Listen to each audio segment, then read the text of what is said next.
Today, we're converting our Mazda B2500 to the Ford Ranger that it really is. Ranger. And we're doing a side-by-side comparison of our frame stiffening. Finally, it's all the speed parts we'll need for our Aluminator engine. It's all today here on Trucks.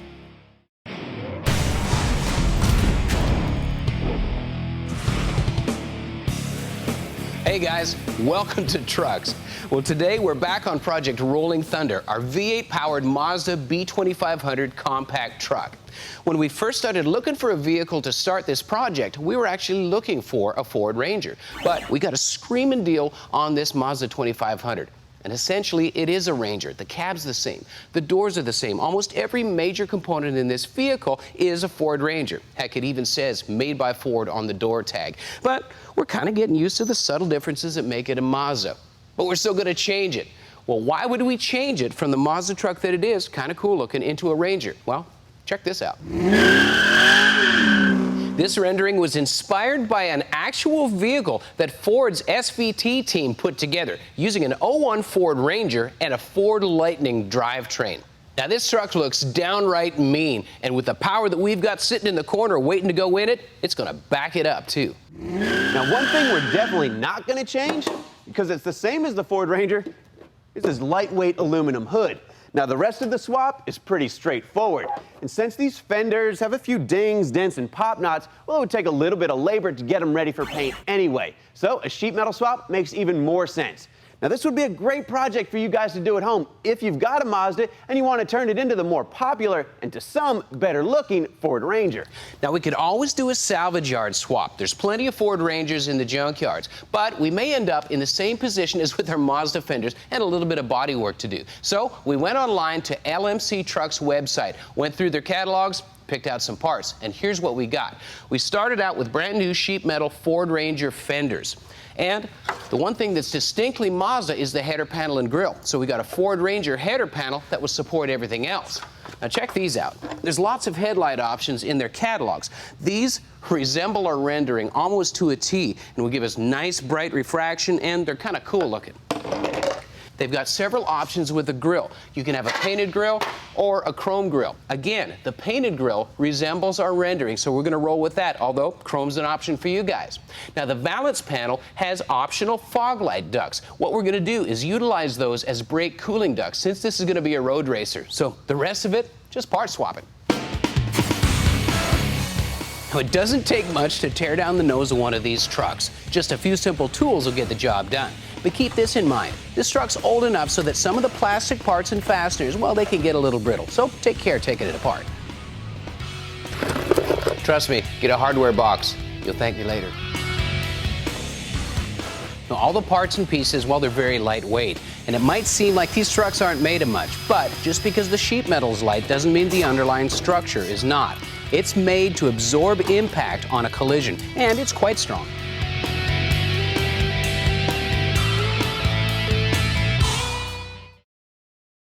There's some obvious differences between a replacement fender and the original fender. The biggest one that you see is the fact that the E-coat, or the electrodeposition primer, is black instead of the grayish-green color. And your eyes are drawn right to this sticker. This just signifies that this fender, or this panel, has been certified by the Department of Transportation as being a safe replacement. Now, this greenish-gray E-coat is what the factory put on. So if this is still the color underneath your truck's skin, well, chances are it hadn't been crashed out. Here's what we're doing now. We're going to transfer this clip. Now, there's an easy way to release these J-clips. Just grab a hold of the spring steel tab, just lift it straight up. That allows you to replace it, and it still stays in place. It won't drop off on the floor, and it's still movable, so you can adjust this panel. Now you can clearly see the difference between the Mazda fender and the Ford Ranger fender, at least when it comes to styling. But the mounting locations are exactly the same on both pieces. We had no trouble at all lining up the panel gaps, and the stampings were precise. Now you want to make sure that there's no interference between the door and the new fender. This fender passed that test pretty good too. Looks good width-wise. For the most part, looks pretty good. Now, making sure your fenders are properly aligned is the foundation for the rest of the truck fitting well. If the fenders don't fit, none of this other stuff is going to line up and you're going to be chasing problems around in a circle. So fit your panels from the back to the front, you should be in good shape. Now, some of the parts come with hardware and clips.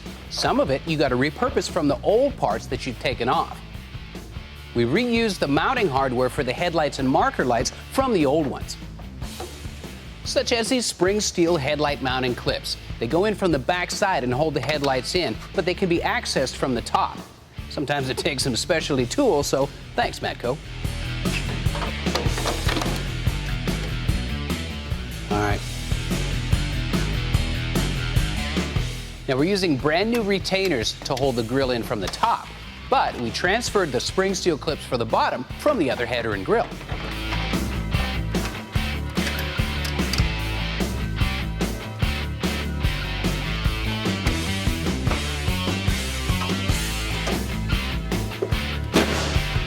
Ranger.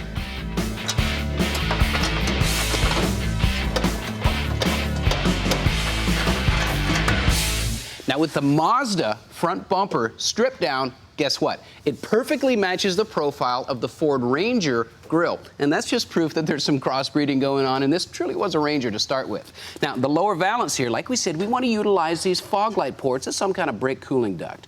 Now, it doesn't bolt right up. We're going to have to do some work to it to get it to work. But we wanted to build a chin spoiler or a splitter anyway. So we've got fabrication work ahead of us no matter what we do.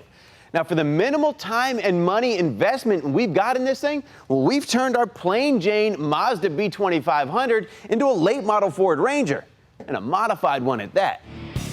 Up next, we'll show you just how much difference frame reinforcing can make. And later, everything you need to make an easy 600 horsepower.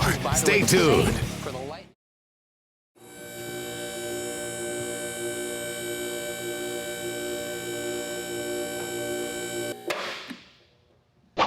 Hey guys, welcome back to the shop.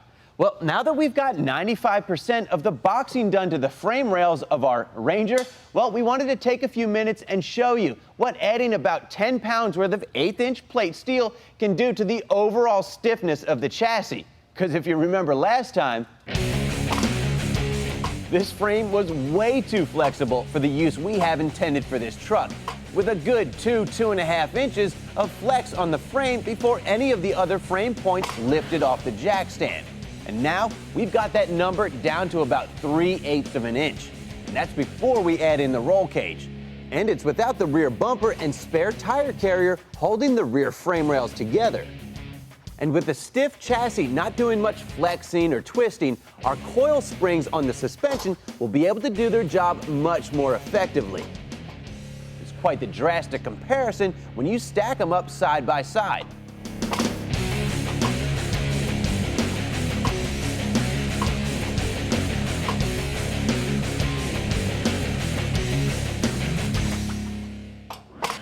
Now, we've also done some modifications to the front section of the frame. We've lopped off the factory rack and pinion mount, as well as got rid of the coil spring pocket and shock mount, along with the upper and lower control arm mounts. Then we just welded in some 1/8" plate along the side and capped the holes at the top and the bottom of the frame. And that'll give us some good flat real estate to work off of when we're building our custom front suspension. Speaking of which, if you're doing a project like this at home, make sure it's planned out and it's going to work correctly. The last thing you want to do is just wing it. Could end up in the ditch. Now, if you're going to do this, try to avoid the trial and error method. Not only wastes time, it wastes materials. So for a better alternative, check this out. This is suspension analyzing software that we got from Performance Trends. These guys have software applications for circle track racing, engine building, drag racing, and a whole bunch of others. Now, what you have to do is measure out your frame, plot where you think your suspension pickup points need to be, enter the information into the software, it makes some calculations, and gives you something like this. Now, this may look intimidating, but just some of these values are inputs. The computer software actually does a lot of the work and calculations for you, providing a lot of the outputs. Once you have all your information entered, the software will provide you with a great visual. It will allow you to see a front view, side view, as well as a top view. You can even go in and animate and simulate different suspension dynamics, such as dive, steer, and roll. And that'll let you see what kind of changes you get in the toe-in, camber, and caster, and roll center height. And doing it this way, you can make sure your suspension is working like you want it to and all dialed in. And that's before you even cut out the first bracket or lay down the first weld. Definitely a time saver. Now, we're not done with the suspension software yet. We still got to figure out steering rack placement and a couple of other small things. Now, what we've done here is assemble our front suspension. We've got upper and lower control arms, our ball joint adapters, and we went ahead and attached them to the spindle. Then we just welded this jig to our sacrificial hub at a height that mimics the center of the front wheel. And by placing the jig parallel to the front axle center line, setting the frame at ride height, and picking out our front axle width, we can come in here and determine if we're going to have any interference issues with the front control arm mounts. Now, by doing this and using the suspension analyzing software, we can make sure this is done right the first time. And any fine-tuning that needs to take place can be done utilizing our adjustable suspension. Now, I guess we just need to make it happen, but that's another day.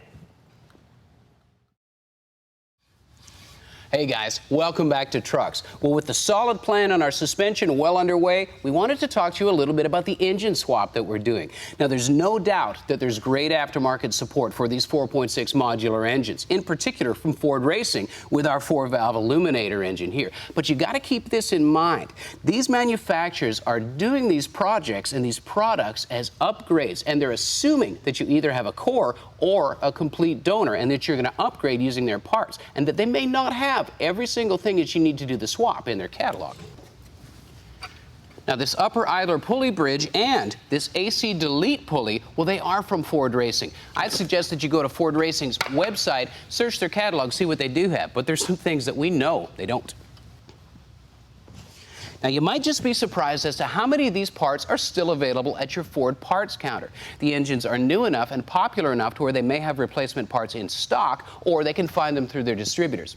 The issue is that sometimes over the parts counter, the dealership can get a little bit spendy. So you can do what we did. Surf a bunch of Ford performance-specific forums like StangNet, like SVT Performance, and Modular Fords, and find a guy, just like we did, that's swapping from his root-style supercharger to a turbo system. And he's got all his swap parts available, like the charge cooler, the lower intake, coolant manifold, the IC coolant pump, which is, by the way, the same for the Lightning, so you can find one on a Lightning forum as well. All the duct work and coolant routing, including the lower cage pulley.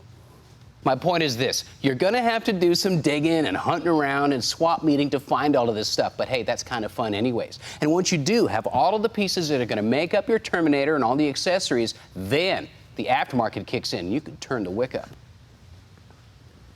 Now, you can pick up a stock Eaton supercharger for a Terminator all day long. Fairly reasonable. And that's because most of the serious Cobra guys are upgrading to this bad boy. Now, this is the Whipple 2.3, which incidentally is available from the Ford Racing catalog. They give you a choice of an upper pulley. And for a throttle body, we decided to go with this Accufab single blade throttle body, which gives you 70% more airflow, almost 1,700 CFM of airflow.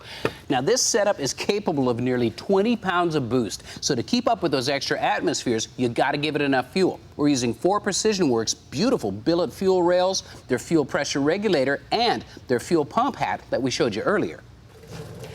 Now, since we're beefing everything else up, we certainly didn't want to compromise on the transmission. Now, we wanted a 6-speed, but a stock T56, well, is rated at 450 foot-pounds of torque. This Magnum T56 rated at 700 foot-pounds of torque.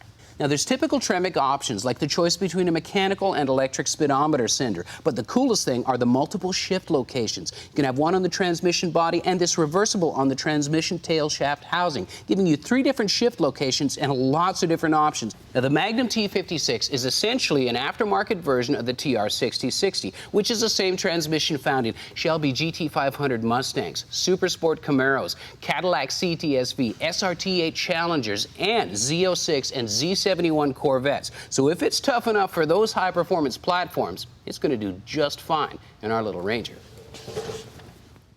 You're watching Trucks. For a DVD copy of this episode, just go to PowerBlockTV.com and order your copy for just $5.95 plus shipping and handling. Start your own Trucks collection, delivered right to your door from the Power Block.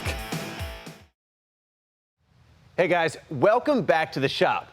Now, for those of you that have been watching the show for a while, well, you know we use this 2000 F250 for just about everything. And it's been that way for about a decade and 140,000 miles. And ever since day one, well, it's been wearing the same set of wheels. And they're starting to show their age. Now, there's no other single add-on that can change the overall appearance of a vehicle than a set of wheels. So we're going to use this opportunity to upgrade from the crusty aluminum hoops and the worn-out, cupped-out tires that are pretty much shot and miled up, mostly due to a horrible wheel alignment, in favor of these black powder-coated Mickey Thompson wheels wrapped in Baja ATZ rubber. Now, the Baja ATZs give you the option of a raised white letter, which looks good, but the black walls look a lot better with these black wheels. Now, the wheels and tires we're replacing are 33 1250s on an 11-inch rim, and we're replacing them with 33 1150s, or the equivalent thereof, on a 9-inch wheel. A little bit taller profile and a little bit narrower tread pattern. And that's okay, because the narrower tread is going to give us less road noise, which is going to make it a little nicer on a long haul. Now, when switching wheel sizes like we are, keep in mind that if you're going to a different size lug nut, to change the lug wrench you've got underneath the back seat in the truck. If you ever get a flat, you might be using your thumb to get home instead of changing the tire. And after the initial round of tightening the lug nuts down with a torque stick, we follow that up with a little bit more accurate torque wrench. Now, I know we're going to be covering up the selectable hub on this front axle, but we rarely use four-wheel drive on this truck anyway. So we'll just remember to keep the Allen key in with our new size lug wrench, just in case. Well, there you go. A trip to the alignment shop, and these tires ought to outlast that worn-out 140,000-mile drivetrain. But then, you know what? It's just one more project. Time for a power stroke. Now, if you're looking for an alternative to a billet steel flywheel for your 4.6, like the one we're building, Hayes has got an option for you. This flywheel is constructed of 7075 T6 forged billet aluminum and features a metal replaceable friction surface for a long life. It's also precision balanced and SFI certified. Now, Hayes gives you the option of both the 6-bolt and the 8-bolt crankshaft mounting flange for your Cobra engine. And at a 13-pound advantage over its billet steel counterpart, this Hayes flywheel may just give you the performance advantage you're looking for. Now, Mr. Gasket is known for their cool accessories, but one of the neatest things that we found in their catalogs are their AnchorTrax systems. Now, the tracks and backing strips are powder-coated aluminum, and the kit comes with stainless steel hardware, and the anchors themselves are anodized and feature a quick release tab for when they're not in use. Now, Mr. Gasket's AnchorTrax can be used on just about any vehicle, but if you do use them on a pickup, well, the tracks themselves, well, they all but disappear in between the ribs of the bed floor, and it doesn't interfere with your load-carrying capabilities. With a 1,000-pound payload, it's not just a cool-looking accessory, it's practical, too. Hey, thanks for watching. If you've got any questions over stuff you've seen on the show, check us out on the web at PowerBlockTV.com. See you next time.